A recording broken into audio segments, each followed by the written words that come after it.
Hi guys. It is, oh god, I don't even know what day it is. It's Sunday. And it's a beautiful day in Albuquerque. I took my girls swimming with my niece. I would say my girls, but they're not both my girls.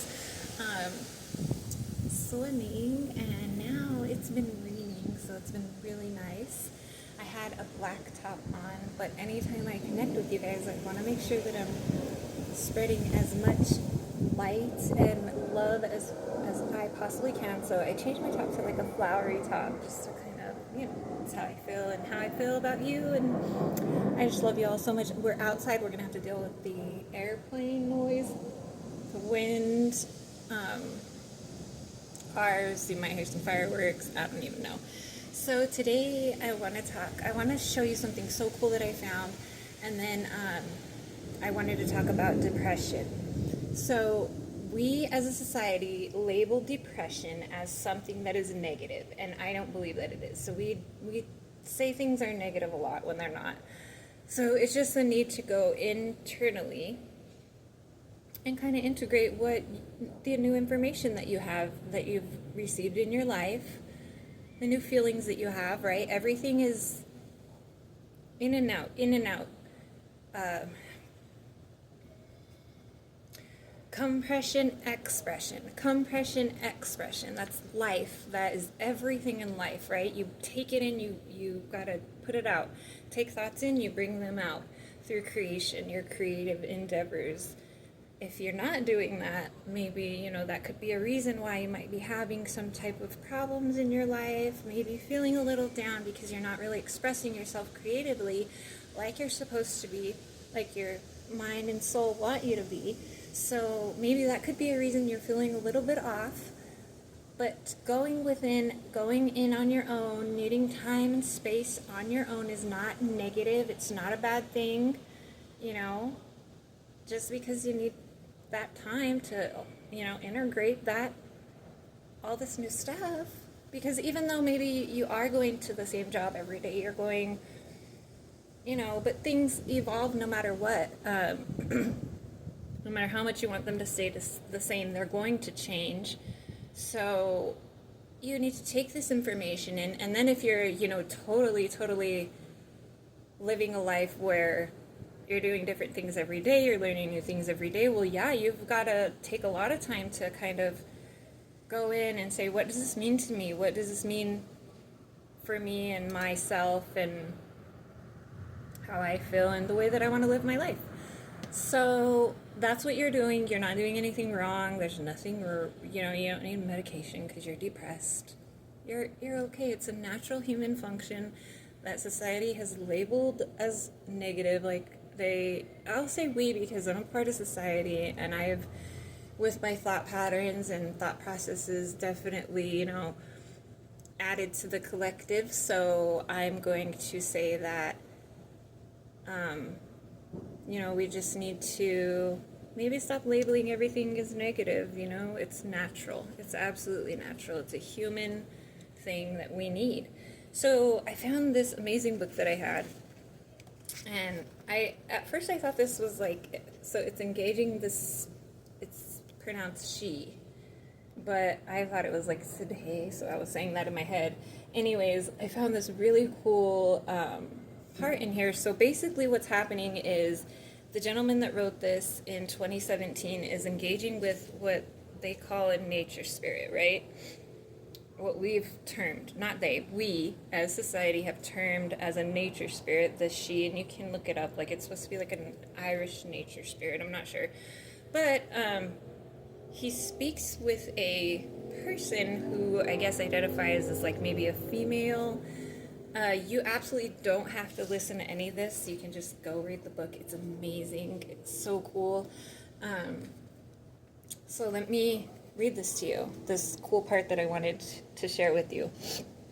It's kind of long. It's a couple pages. So, like I said, if you don't want to listen to me, you can go ahead and read it yourself, or you can watch me in a bikini read it to you.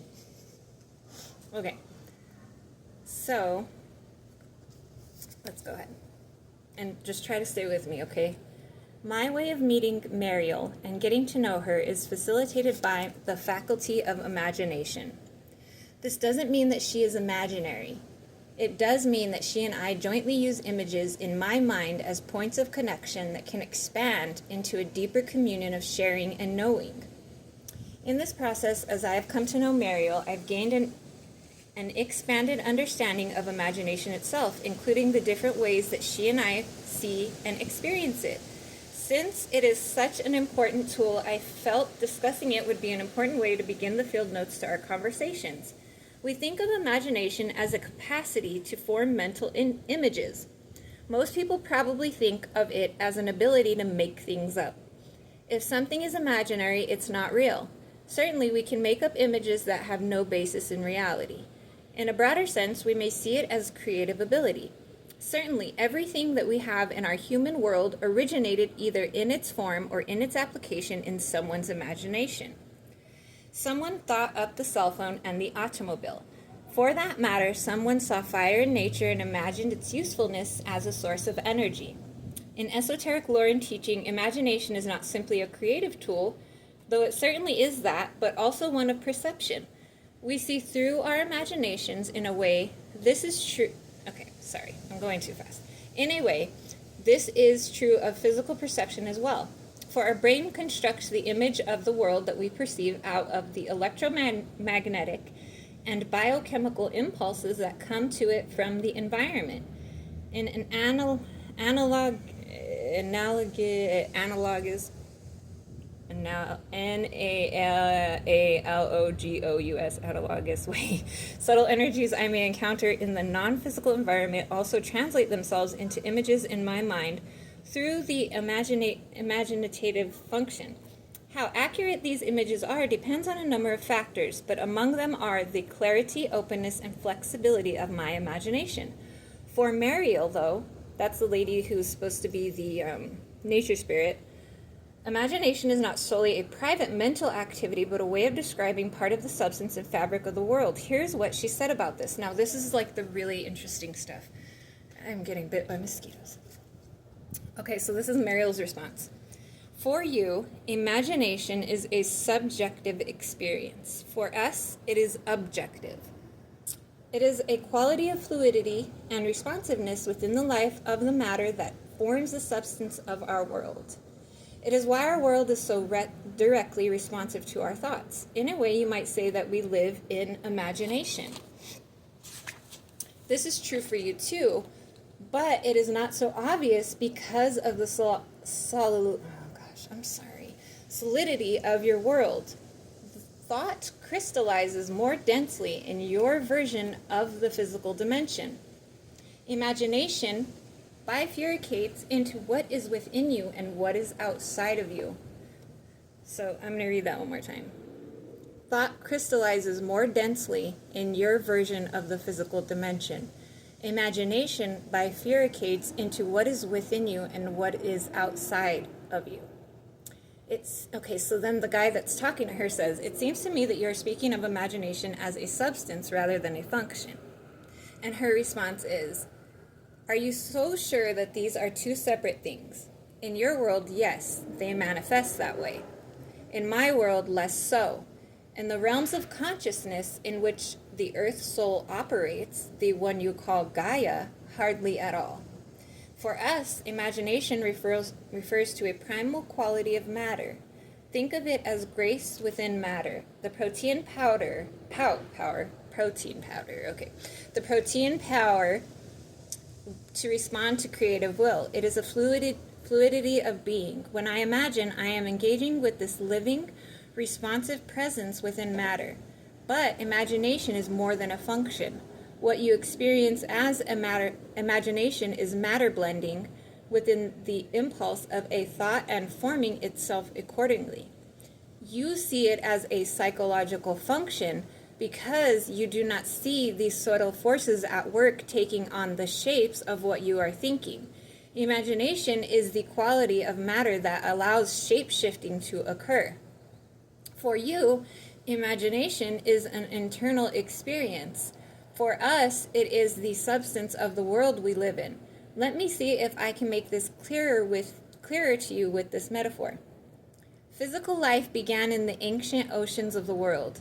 When life left the ocean and began to dwell upon the land, it carried that ocean within it, its bloodstream. You still have the ancient ocean within you, but other forms of life remained in the ocean and are in direct outer contact with its watery environment. Imagination is like the ancient ocean. Through your incarnational processes, you have entered the land of a dense physical world. But you carry this ancient ocean of imagination, this fluidity of substance within you. Your personal energy field is living matter that is responsive to your thoughts and feelings. It shapes itself in part according to your psychological life. Your physical surroundings, though, are less responsive and in some instances not responsive at all to your inner projections. We, however, are like the fish that never left the sea. We swim in that ancient ocean of living matter and it flows through us. This is partly why you experienced us as possessing what you call glamour. You are experiencing in us the call of the ancient ocean from which you yourselves arise. I mean this metaphorically, but in fact, you feel us a magic that you once possessed, but which is now held for the most part within your subjective life. For you, we are imagination given flesh. I do not mean that we are imaginary or made up, though you can certainly create thought forms of us. I mean that we embody the substance that is imagination. It is as if you are ice remembering what it is like to be flowing water. And when you encounter us, we are like that water taking form. This generates glamour for you, as I said. It can heighten the presence of imagination within you, both psychologically and as a substance. Some of us make use of this glamour deliberately to affect your people, sometimes in sport, sometimes to teach you lessons. Sometimes, I am sad to say, with ill intent and even selfishness on our part, because we are not perfect either. We do not possess imagination individually as much as we participate in the ocean of imagination that is part of the life of the world. This does not mean that we cannot form images or imagine new forms as you do, but we do so in collaboration with the flow of imagination within the world. This is why it is very easy for us to manifest in form and substance what we think about. An ability that seems like magic to you. But your ability to fashion a complete world in your imagination seems like magic to us. Do you understand? It is as if you have your own private inner ocean that you can populate with life of your choosing. We do not have this. We work magic in our outer lives. You work it in your inner lives. Of course, this carries risks for you. For you can populate your ocean with predatory fish that attack, people that are, it just goes on to all the things that you can think of, right? The thought forms you create impact you powerfully and shape your personal world. You can bind yourself with the thoughts of and images in ways that would be difficult for us to duplicate, and you can liberate and attune yourselves to the world in ways that we cannot. When you bring your ancient inner ocean of imagination of living matter into synchronization and harmony with the imagination of the world, then you can have a powerful effect. You can bless the world in ways beyond our ability, but you can curse it as well. This is your incarnate challenge as human beings. Here is where we feel our collaboration can be helpful. Can you just be patient, please? Hold on, okay? For we can help receive and channel your imaginative powers in ways that are more harmonious with the life of Gaia. Your inner magic can emerge to harmonize with the magic in the world with which we are familiar. This possibility is what lies beyond our project of exploring collaboration with you. And then during a later contact, let me just open this stupid window. There you go. All right. Shouldn't have said stupid window. I shouldn't talk like that. Nobody should talk like that. Jeez. And I said it on camera, too. Okay. During a later contact, Mariel came back with the issue of imagination in the context of discussing the history of our two branches of humanity. As you know, okay, so this is Mariel. As you know, we were once people. We share a common ancestry and spirit. When we came to this world long before we were humans or she, it was in part to learn how to work with the creative impulses that were forming this planet. In a way, we became stewards and students of Gaia's imagination. By this I mean Gaia's creative relationship to the living spirit of matter in which the planet was shaped. When we split, a result was that you carried this learning and stewardship into the private laboratory of your own energy field and incarnate consciousness. You were like a scientist who wished to isolate a phenomenon to study it more closely. As a consequence, what you experience as your personal imagination came into being, allowing you the challenge and the privilege of creating your own inner world. You will remember that I said it was if you had filled yourself with a portion of the ancient ocean of the consciousness of living matter. We, on the other hand, remained in touch with the imagination of the world and continued to be its stewards and students. All boundaries are permeable. So we could say that your private ocean of imagination leaked and formed a collective sea to which all humans have access and which therefore affects all humans. You would call this collective imagination of your race, and it has shaped for itself a domain, an imaginal world with a greater life and imagination of Gaia. If your personal imagination is your soul's personal laboratory for the study of life and responsiveness of matter, then this imaginal world is humanity's collective laboratory to do the same thing. And here, both individually and collectively, you are learning how to master the relationships that draw this life of matter and into partnership and harmony with you.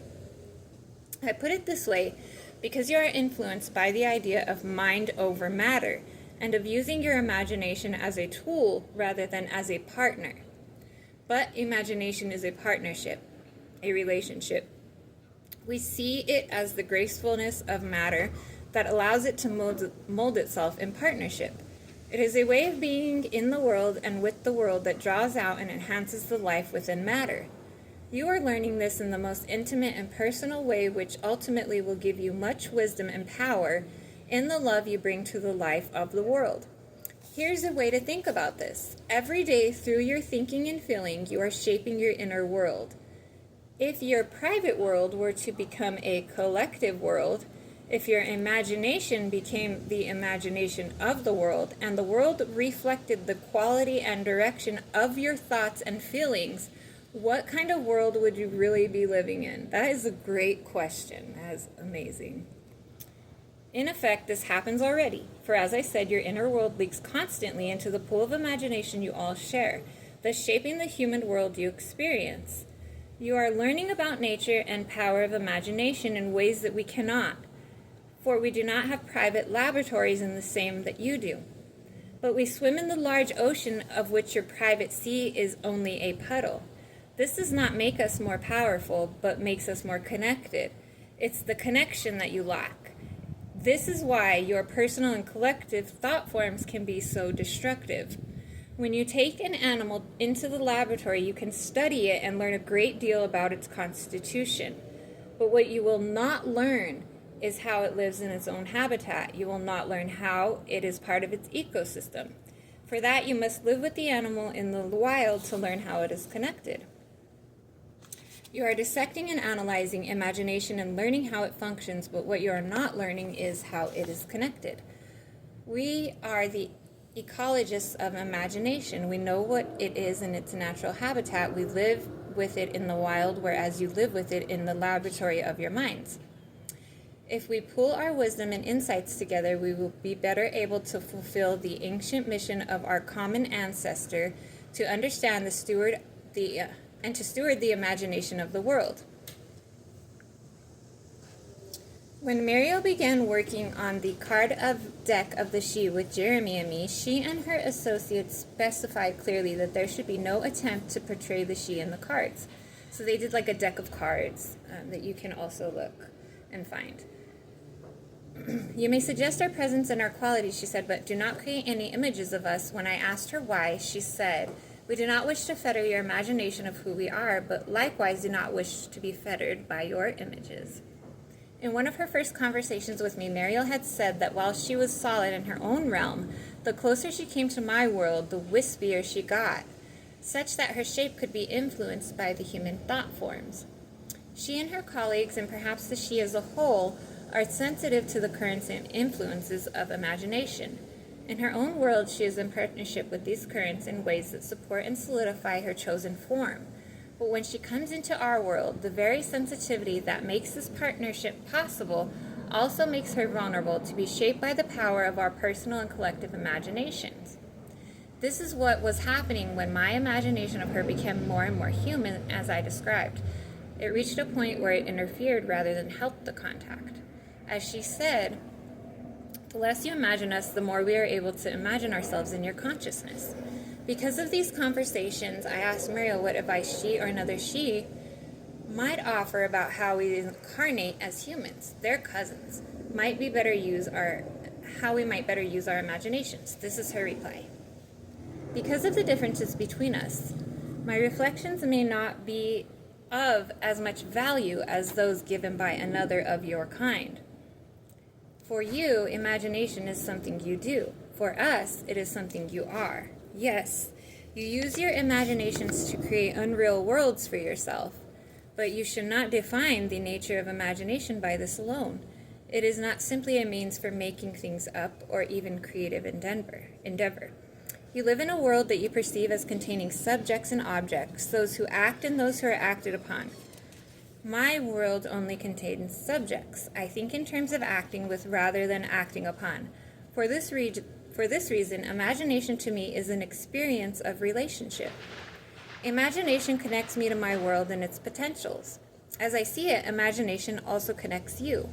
But in your case, it connects you as well to yourself and your own potentials, to your inner world. For this reason, your imagination has a more powerful effect upon you than mine does upon me. I am aware, you see, of how I exist in the imagination of Gaia, and my imagination works outward for me to be in a relationship and harmony with this. My self-image is a collaborative one, worked out in the relationship between me and my identity and the identity of the world. All this is contained for me in the concept of Anwa. You can learn more about that in the book as well. Your imagination, however, works inward upon you, and the effects of this flow outward into the world. Where I am part of a world, part of a flow of imagination through the world, you are. Okay, this is great. Your imagination, however, works inward upon you, and the effects of this flow outward to the world. Where I am part of a world, part of a flow of imagination through the world, you are a world. Part of a flow of imagination through the world, you are a world shaped by your thoughts and feelings. You can imagine yourself as an independent actor in the world in ways that are foreign to me, even though I have a strong sense of my identity. While I am free to make choices, I am influenced, though not compelled, by what flows through me and connects me to my world. This is a power, my friend. It is a power to shape your outer world. Certainly, but even more, it's a power to shape yourselves for better or for worse. Therefore, if I have advice to give, it is to first be aware of how you are using this power. How are you imagining yourself? What inner world are you creating that then impresses itself upon the fluid matrix of the world around you? Second, use your imagination to connect. Use it to enter the inner worlds of others different from your own, so that communion, connection, and understanding can build between you.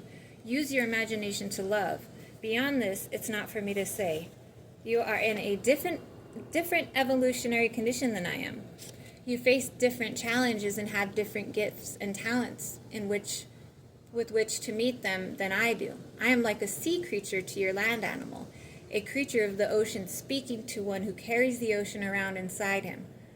We both share this ocean. It is essential to our lives, but we engage with it differently. How may the sea creature advise the one who lives on land?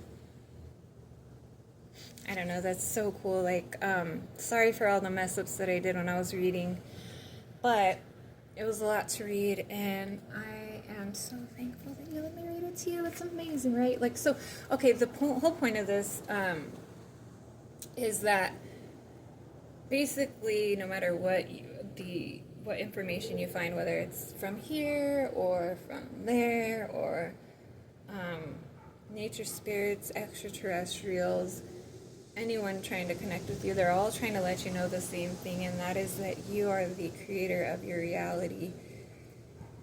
And the more pleasantries and joy that you delight yourself in, and the more fun that you have, and the more realization that you have of how great everything is and how much you really have, you know, the better off you'll be, because life and all of its glory is just truly amazing. It really is. So, thank you very much.